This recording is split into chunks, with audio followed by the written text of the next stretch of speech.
Sports has a way to impact many lives. Whether you are a fan of a player or a team, or you find inspiration from one of the two. And for one 6-year-old Plainville girl who is battling a rare blood disease, her inspiration to push through her toughest moments comes from the UConn women's basketball team. This is the story of Daniela Ceriello. She has thalassemia. What it is her body doesn't produce enough healthy red blood cells. So to replace that, she needs blood transfusions. I'm just here at the hospital getting my blood. I want to show you my shirt. When Daniela was 14 months old, her parents noticed something was wrong with their daughter, so they immediately rushed her to CCMC in Hartford. The doctor did a full blood panel, and he called us at 11 o'clock at night and said her hemoglobin is a 4. For another day or two, she wouldn't even have been alive. Until doctors could find a cure for Daniela's condition, she has to visit the hospital every 3 weeks to get a blood transfusion. I get poked in the arm and chest. How does that feel? It doesn't hurt. With the Ceriello family now knowing the condition their daughter was dealing with, the road ahead of them was of the unknown. We just didn't understand and know everything about thalassemia. So we were anxious to get back to the doctor, figure out what the plan was, what happens from here. We did a lot of research of our own. We started hooking up with people whose other kids had thalassemia. So we kind of just dove right into it. Our lives were turned upside down.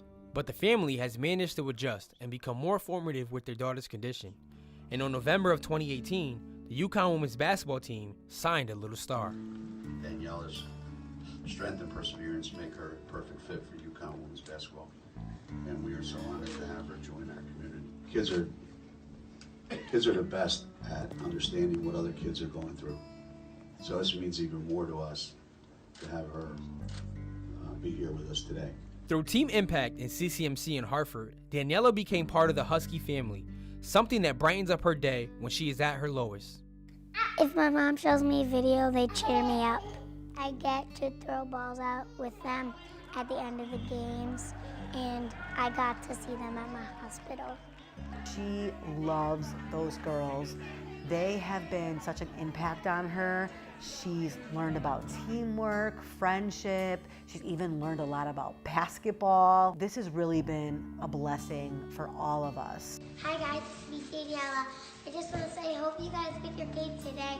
Kick some butts. I have a cheer. G. Oh, hey, let's go. Go, Huskies, go. Bobby Martinez, Fox 61 Sports.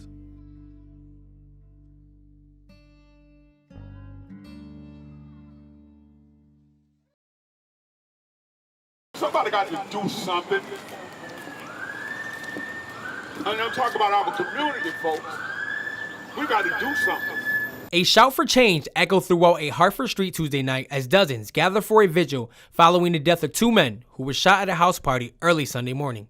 When we come together in unity, divided we fall, but together we come together, we will not fall. The community can get much better. That's how I think change can come about. Rest in peace balloons, red and white roses, and lit candles were laid out to honor both victims, 28-year-old Joshua Steele and 34-year-old Kevin Campbell. It all happened Sunday morning around 1:30 in the area of Hillside Avenue. Hartford police said shots were fired at the house party where dozens of people were outside in the yard. Police said when they arrived, they found Steele and Campbell suffering from multiple gunshot wounds and no suspect in sight. We're hoping that somebody saw this is going to come forward and talk to us. There's definitely a lot of people out here when it happened. And as for now, the ones who have been affected will continue to carry their loved one's name in love and memory. Kevin actually worked 3 jobs. He initially started at the Institute of Living and teaching troubled kids.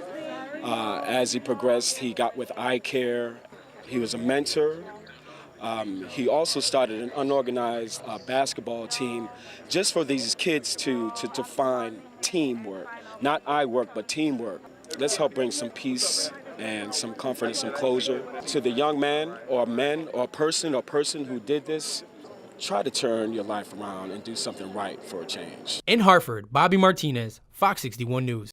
All right, Rachel, thank you. New tonight, mosquitoes are one of the deadliest animals on Earth, and locally, several towns have been forced to make the tough decision to push back the football season or move up game time because of the threat of the EEE virus, and now detected in some towns here in Connecticut.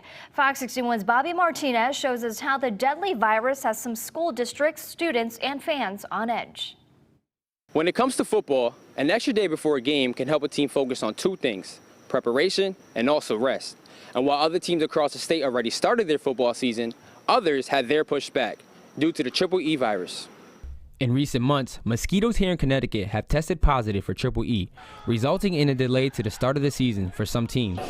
Well, obviously, the players' safety, right? Their health and well-being is obviously at the top of our priorities. So making sure that we can provide an environment for our kids to compete safely and keep their health obviously as our number one priority is our number one concern.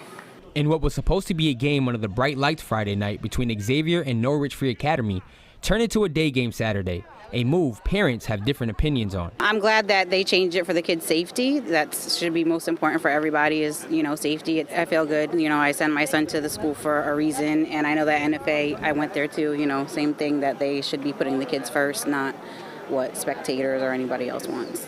I think it's overblown, quite frankly, the threat. EEE's been around for a long time. Very few people have ever died from it. I think this is a little bit overkill. So I think they have a schedule that they follow, and it affects their practice, and they got to get ready for the next game too. So I don't think it necessarily helps them at all. And as for players, Norwich Free Academy quarterback Austin Richards feels like he benefited from that extra day. People might think of it as a negative, but I think of it as a positive because I feel like it helped us with one more day, another rep, get everybody that's hurting, to see the athletic trainer do what we need to do to win this game. And if you would like to learn more about the EEE virus, head over to our website at fox61.com. In Norwich, Bobby Martinez, Fox 61 News.